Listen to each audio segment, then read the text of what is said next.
She didn't yell. She didn't cry. She just set my suitcase on the front porch of the house I helped design, looked me in the eye, and said, "You need to leave. I can't have someone I don't trust living under my roof."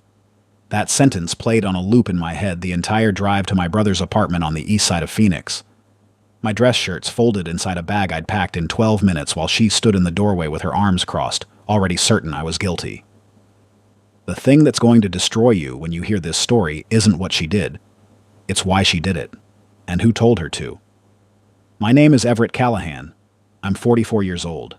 I'm a licensed civil engineer with 20 years of experience working on transportation infrastructure across the greater Phoenix metro area. Bridges, highway expansions, drainage systems for a city that has no business existing in the middle of a desert. I am not a dramatic man. I am not a man given to grand gestures or emotional speeches. I am the kind of man who reads contracts before signing them, who double-checks load calculations 3 times before approving a design, who shows up early, stays late, and doesn't complain about either. I thought those qualities made me a good husband. Turns out they just made me easy to underestimate. And for 3 weeks after Nadine threw me out of our home, on the strength of her sister's word alone, I sat with that truth and let it sharpen itself into something I'd never felt before. Not anger, not grief, not desperation. Clarity. If this story is already hitting close to home, stay with me. Hit that subscribe button right now and leave a comment below. Have you ever been accused of something you didn't do by someone who was supposed to love you? I want to hear it. And don't forget to like this video because this story is only getting started.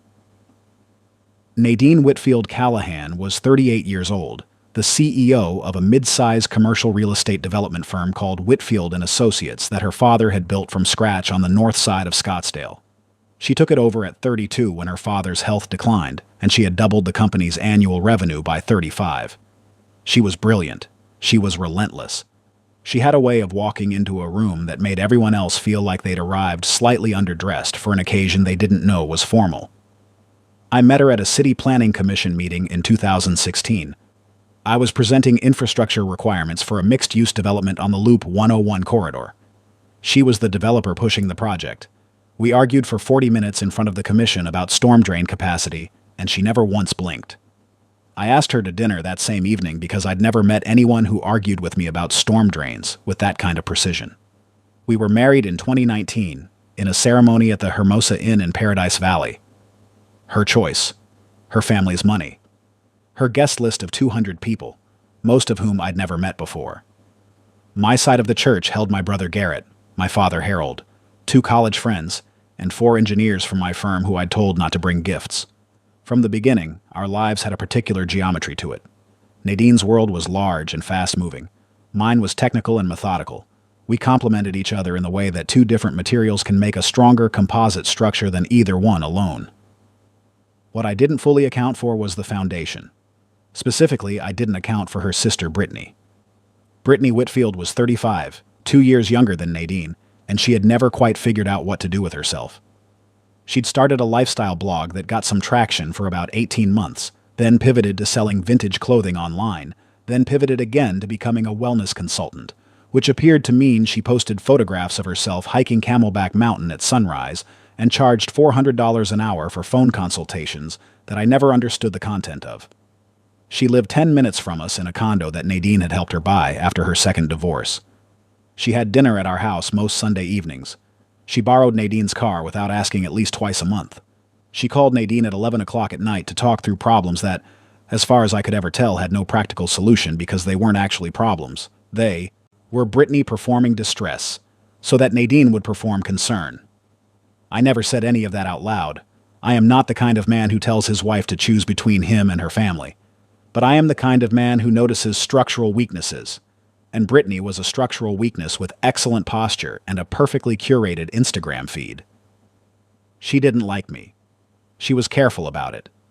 Always polite enough on the surface, always making small jokes that could be passed off as affectionate teasing if anyone called them out. But I could see it the way you can see a hairline crack in a concrete column if you know what you're looking at. I was a threat to Brittany because I was the only person in Nadine's life who had ever told Nadine no when Brittany needed something. It started small. Nadine wanted to co-sign Brittany's lease on a retail space for a boutique she was planning to open. I pointed out that Brittany had 3 failed business ventures in 4 years, and asked what the contingency plan was if the boutique didn't cover its rent. Nadine paused and asked Brittany those same questions. The boutique never happened. Brittany never forgave me. It escalated slowly. A comment here, a suggestion there. Everett seems like he controls the finances. Did Everett approve of that? Always framed with a smile, always deniable, always landing in the soft tissue of Nadine's independence in a way that made her second-guess herself. What I didn't see coming was how efficiently Brittany could build a case.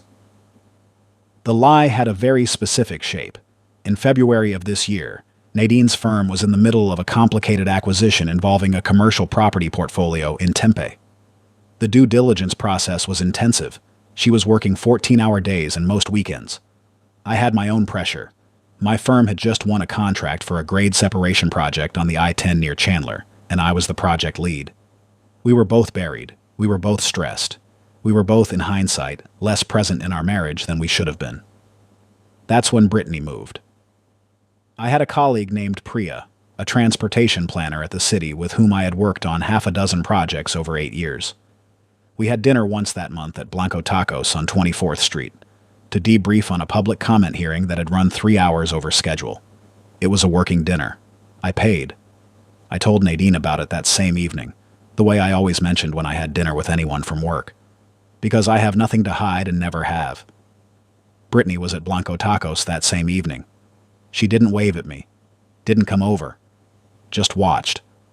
What she did was take a photograph on her phone of Priya and me at the table, leaning toward each other over a set of project documents, talking in the way that people talk in loud restaurants when they need to be heard.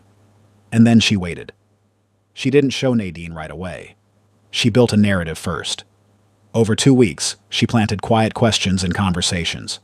Has Everett been working late a lot? How are things between you two? You seem tired. I just worry about you sometimes.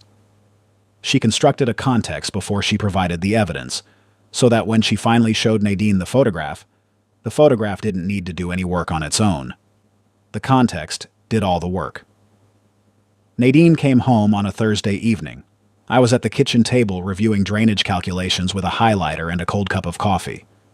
She set her phone on the table in front of me without saying anything. There I was. Blanco Tacos, Priya across the table, both of us leaning forward over paperwork. Brittany took this, Nadine said. Her voice was the kind of quiet that isn't actually quiet at all. She didn't want to tell me. She said she'd been sitting on it for 2 weeks because she didn't want to hurt me. I looked up at her. That's Priya. We had a work dinner. I told you about it the night it happened. You told me you had dinner with someone from the city office. I did. That's what I said. You didn't tell me it was a woman. I held the pause for 1 second because I needed to make sure I said this correctly. Nadine, in 15 years of being your colleague and 3 years of being your husband, I have never once given you a reason not to trust me. I told you I had a work dinner.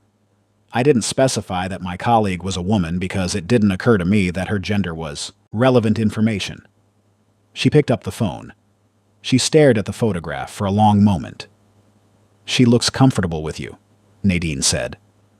And I understood then that this wasn't actually a conversation about the photograph. The photograph was just the delivery mechanism for something Brittany had been building for months, maybe longer. I'd like to call Priya right now, I said. You can hear the conversation yourself. She can tell you exactly what we talked about, which project documents were on the table, what we ordered, how long we were there. Is that what you need? I need you to tell me there's nothing going on. There is nothing going on. Priya is a transportation planner. We have worked together on infrastructure projects for 8 years. That is the entire scope of our relationship.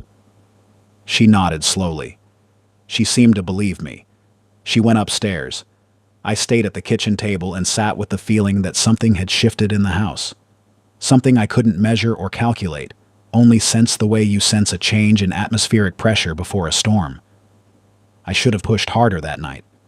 I should have had the harder conversation. But I didn't, because I thought the moment had passed. It hadn't passed. It had just gone underground, where Brittany could work on it more carefully. 3 days later, Nadine told me she needed space. I came home from work on a Monday and found my suitcase in the front hallway.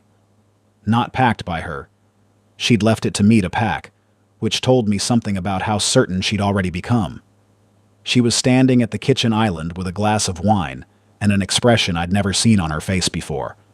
Not anger, not sadness. Something colder than either. "Brittany showed me more," she said. "I stood in the hallway next to my own luggage and waited. She found messages between you and this Priya on your old work email." "What messages?" "Messages where you called her remarkable, where you said you wished you had more time together, where you told her that she was the most interesting person you'd worked with in years." I stood very still. "Nadine, I need to see those messages." "Brittany printed them." "Then I need to see the printouts." She slid a folder across the island toward me. I opened it. I read the messages. They were not my words. The format was right. The email header, the font, the company signature block. But the words weren't mine. The phrasing wasn't mine. I don't write like that. I don't think like that. Whoever had constructed these had done a decent job with the technical appearance, but had made a fundamental error. They didn't know how I actually speak or write. But I also understood immediately that telling Nadine, "Those aren't my words," was not going to be sufficient. Because the person who had told her they were my words was someone she had trusted her entire life. And I was, according to the story Brittany had told, someone whose trustworthiness was now in question. "These aren't real," I said. Nadine looked at me. "These emails were fabricated. I didn't write these. I don't write like this. I don't talk like this. You've known me for 7 years. Does this sound like me?" "Everett," she showed me the headers. "Headers can be faked. I'm a civil engineer, not a cybercrime investigator. But I know that email headers can be spoofed and screenshots can be edited. What I need you to do right now is ask yourself one question." I closed the folder. "In 7 years together, have I ever given you a single reason, not a suspicion, not a feeling, but an actual reason, to believe I would do this?" She didn't answer immediately. That pause was its own kind of answer. "I need time," she said finally. "How much time?" "I don't know. I need you to not be here right now so I can think clearly." I picked up my suitcase. I walked to the front door. I turned back one more time because I needed her to hear this. "Nadine, whatever Brittany told you, whatever she showed you, ask yourself why. Ask yourself what she gets out of this. And when you're ready to have a real conversation, call me." She didn't call me that night. She didn't call me the next day. I drove to my brother Garrett's apartment near the Piestewa Peak neighborhood and slept on his couch for the first of what would become 22 nights. Garrett is 2 years younger than me. He manages a commercial HVAC company on the west side, works with his hands, has been married to the same woman, Donna, for 15 years. He is not a man who deals in subtlety. When I showed up at his door with a suitcase and the controlled expression of someone trying not to fall apart, he looked at me for exactly 3 seconds and said, "Come in. Beer or something stronger?" "Just tell me what you think," I said. He handed me a beer. "I think your wife got played by her sister, and I think you're going to need a lawyer." I didn't want to believe it was that simple. I wanted to believe that Nadine would work through it, that she would come back to herself, that the woman I married, the one who argued about storm drain capacity with the precision of a seasoned engineer, would apply that same precision to the evidence she'd been presented and find it wanting. She didn't call for 11 days. On the 12th day, she texted, "Are you doing any reflecting on your behavior?" I stared at that text for 6 minutes. Then I put my phone down on Garrett's kitchen counter and said out loud to no one in particular, "There it is." She wasn't asking if I was okay. She wasn't asking if we could talk. She was asking if I had reflected on my behavior, meaning she had already decided that there was behavior to reflect on, that the trial had concluded in my absence, and that the appropriate next step was for me to perform contrition. I didn't respond that day. I called my attorney instead. David Ferris was someone I'd worked with once before on a contract dispute at my firm.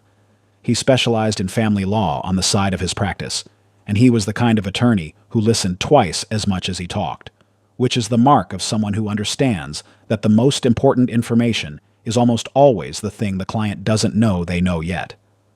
I told him everything.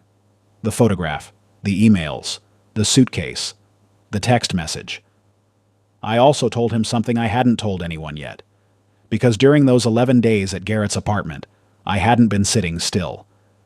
I had been thinking about the emails Brittany had printed, and I had called Priya. Priya, to her enormous credit, was furious on my behalf. She had never sent those messages. She had never received those messages. We had a professional working relationship that she valued, and she was deeply troubled by what I'd described. More importantly, she was an IT professional's daughter who knew exactly what to do. She contacted the city's IT security department and asked them to pull the actual email logs from both her account and my work account for the relevant time period. The logs showed no such correspondence. Not deleted, not archived, simply absent. Because those emails had never been sent through either server. Priya sent me the IT department's written findings. I sent them to David. David read them, set down the papers, and said, "Everett, do you want to save this marriage or do you want to end it?" I took a long time to answer that question, because the real answer wasn't simple. The real answer was, I want the marriage I thought I had, but I don't think that marriage exists anymore. What I said out loud was, draw up the papers. The divorce filing landed on a Tuesday morning. I know exactly when it landed because Nadine called me 40 minutes after the papers were served, and I watched her name flash on my phone 3 times before I picked up. "What is this?" Her voice was different now. The cold certainty was gone. Something underneath it, something raw, had come to the surface. "It's divorce papers," I said calmly. "You asked me to reflect on my behavior. I did. I reflected on the behavior of being thrown out of my own home on the basis of fabricated evidence, and I reflected on what it means that you never once called me in 11 days to ask if any of it was actually true. And I reflected on the fact that when you finally did reach out, you asked me if I was sorry, which means you'd already decided I was guilty." I paused. That's what I reflected on, Nadine. Silence. "Everett, you'll find in the filing a document from the City of Phoenix IT Security Department confirming that the email correspondence Brittany showed you was never transmitted through my work account or Priya's account. You'll also find a notarized statement from Priya detailing the professional nature of our working relationship and confirming the subject matter of our dinner at Blanco Tacos in February, including the project documents we reviewed." I kept my voice steady. "Everything Brittany told you was a lie. I told you it was a lie the night you slid that folder across the island. You chose not to believe me." The silence stretched long enough that I wondered if the call had dropped. Then Nadine said, "She would never. She already did." My voice stayed level.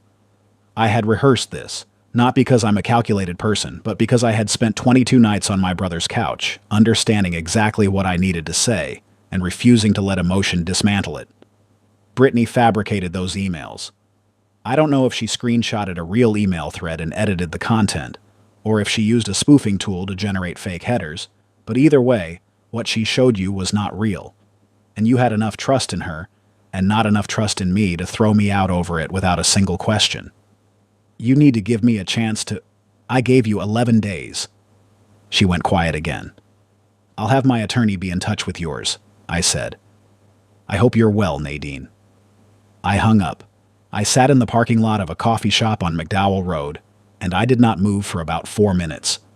Then I went inside, ordered a large black coffee, opened my laptop, and went back to reviewing load calculations for the Chandler grade separation. Because the work doesn't stop, and neither do I. What happened next arrived to me in stages, mostly through Garrett, who still spoke to Donna, who had a mutual acquaintance in Nadine's social circle. Nadine had confronted Brittany the same afternoon she called me. According to what reached me secondhand, it was not a quiet conversation. Brittany's first move was denial. She hadn't fabricated anything. The emails were real. The IT department was wrong. Someone at the city was covering for me. Nadine was being manipulated. By me. By my lawyers. By Priya, who Brittany apparently suggested had her own motivations for protecting me. Then Nadine showed her the IT department's findings in writing, page by page. Brittany's second move was to cry, to say that she had been scared, that she genuinely believed she was protecting Nadine, that maybe she had misread something, that maybe the emails she'd seen had looked real to her in the moment. Nadine, according to what reached me, looked at her sister for a long time without saying anything. Then she asked one question. Where did you get those emails, Brittany? If they didn't exist in any server, where did you find them? And that question, the one with no clean answer, was where Brittany's narrative collapsed completely. She couldn't explain it. She tried 3 different versions of an explanation, and none of them held together under scrutiny because Nadine Whitfield Callahan is not a woman who accepts an answer that doesn't account for the math. She built a company by asking exactly these kinds of questions. Brittany had underestimated the person she was trying to protect. What came out eventually, not all at once, but in fragments over the following days as Nadine pressed and pressed, was worse than I had expected. Brittany had been telling people in their social circle for over a year that my marriage to Nadine was unhealthy, that I was controlling, that I had isolated Nadine from friends and family. A particularly ironic accusation, given that the only person consistently driving a wedge into our marriage was Brittany herself. She had told at least 2 of Nadine's close friends that she was worried about her sister's relationship, had implied to their mother that there were concerning dynamics, had positioned herself as the vigilant protector while quietly constructing the conditions for Nadine to need protection. And the emails had been generated. Brittany wasn't a technical person, but she'd found someone online who was someone she'd paid to generate realistic-looking email correspondence with fabricated headers. When I learned that detail, I felt something I rarely feel: genuine cold fury. Not at what had been done to me, but at the precision of it. This wasn't an impulsive lie. This was architecture. I want to tell you that when Nadine called me 2 days after that confrontation, I felt something clean and clear. I want to tell you it was simple. It wasn't simple. She called me on a Thursday morning while I was on site in Chandler, standing on a temporary access road next to a massive concrete form that was being prepped for pouring. I stepped away from the crew and answered because her name on my phone still did something I hadn't managed to stop yet. "I owe you something I don't have words for," she said. I said nothing. "Everett, I owe you an apology that I'm not sure I know how to give." Her voice sounded different from the last conversation, smaller, in a way I'd never heard from her. "I went to a doctor 2 years ago because I was having trouble sleeping, and she asked me what my biggest fear was, and I told her it was being left. I told her that my biggest fear in the world was building something, and then watching it collapse. And I think Brittany knew that. I think she knew exactly which door to knock on." "She did," I said. "I should have believed you." "Yes, you should have." "Is there—" She stopped, started again. "Is there anything I can do?" I watched a construction crew 40 yards away wrestle a steel rebar cage into position inside the concrete form. I watched them work with the kind of focused precision that good work requires. They weren't talking to each other much. They didn't need to. They each knew their part. "I don't know," I said honestly. "I'm not saying no. I'm saying I don't know. What happened isn't something I can step around. You threw me out of my own house. You didn't call me for 11 days. You texted me asking if I'd reflected on my behavior. I need time to understand what that means about us. Not about Brittany, but about us. About what you believed about me when it counted." She said, "I understand." And then she said something I hadn't expected. "I fired Brittany." I turned away from the job site. "She's been on the Whitfield and Associates payroll for 2 years, Nadine said. Wellness consulting, internal communications, client event coordination. I created positions for her because she needed them. I terminated her employment this morning. I also told her that I need distance from her for the foreseeable future, and that if she makes contact with you, I will proceed with legal action for the defamation and the fraudulent email generation." I stood on that access road in Chandler, Arizona, in the February sun, and I let that information settle. "David Ferris is already looking at what a civil action might look like," I said. "The IT documentation is solid. The damage to my professional reputation if those emails had circulated further. Brittany was planning to send them to my firm's leadership. We found that in her phone when Nadine's attorney requested records in the discovery process. I hadn't told Nadine about that part yet. She went quiet on the phone when I mentioned it. "She was going to send them to your firm," Nadine said quietly. Not a question. "Yes." Another long pause. "Then this was never about protecting me," Nadine said. This was about destroying you. Yes, I said. That's what I think. The divorce papers are still active as I'm telling you this. David says I can withdraw them if I choose to. He doesn't advise one way or the other. He's a lawyer, not a marriage counselor. Nadine and I have spoken 4 times in the 2 weeks since that Thursday call on the Chandler job site. Once for 2 hours. She has been honest in a way that feels like she is taking something apart very carefully to understand how it was built wrong. I respect that process because I recognize it. It's the same process I use when I'm trying to understand why a structure failed. I don't know what the outcome looks like. I am not going to tell you we're fine, and that love conquers all, and that everything worked out. I am a civil engineer. I trust structures I can verify. I do not yet know if what we have left is load-bearing. What I know is this. I know that Brittany Whitfield, 35 years old, wellness consultant, Camelback Mountain sunrise photographer, is now employed by none of her family, is no longer speaking to her sister, is facing a potential civil lawsuit for defamation and fraud, and recently posted on her Instagram, which I do not follow, but which Garrett's wife Donna absolutely does, a cryptic caption about toxic environments and protecting your peace. The photograph was of a sunrise over the McDowell Mountains with a smoothie in the foreground. I know that the project documents Priya and I reviewed at Blanco Tacos that February evening were approved by the City Planning Commission. 3 weeks later, which means the work we did at that dinner was not just legitimate but successful. I know that the grade separation on I-10 near Chandler is on schedule, that the concrete forms are holding, and that in approximately 8 months, drivers in the Phoenix metro area will have a safer, more efficient interchange because a team of people showed up and did the technical work carefully and without drama. And I know that when Nadine asked me on our 4th phone call what I needed from her, not what she could offer, but what I actually needed, I thought about it for a long time before I answered.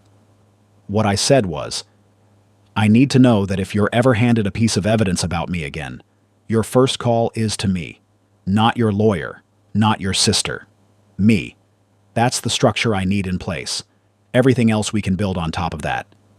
She said, yes. I am not going to tell you that's enough. I'm still deciding. But I will tell you this.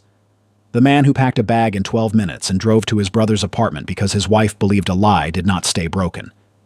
He went to work. He gathered evidence. He called his attorney. He filed the papers. He answered the phone when it mattered, and didn't answer it when it didn't. He did not perform grief for an audience, did not spiral into anger, did not give Brittany the satisfaction of watching him fall apart. He just stayed exactly who he has always been. And that, it turns out, was the most effective thing he could do. Because you can fabricate an email, you can photograph a work dinner, you can build a narrative over months with the patience and precision of someone who has nothing else to do. But you cannot fabricate 20 years of being exactly who you say you are. Brittany built her lie on the assumption that I was hiding something, and when they went looking for the thing I was supposedly hiding, they found nothing, because there was nothing there. The structure held. The foundation held. The house she tried to burn down is still standing. Some people, when they're at the lowest point, when someone they love throws them out based on a lie, when they're sleeping on a couch and eating takeout and staring at their phone waiting for a call that isn't coming, they think that's the end of the story. It isn't the end of the story. Sometimes being believed in is the only way to discover who actually believes in you. And sometimes the person who tried hardest to destroy you ends up being the one who showed you, for free, every structural weakness in your life that you needed to address. I did not ask to learn any of this. I did not ask to spend 22 nights on Garrett's couch. I did not ask to have my marriage nearly dismantled by a woman who photographs sunrises for a living and calls it a career. But here I am, 44 years old, civil engineer, standing on solid ground. That's the only kind of ground I know how to build on.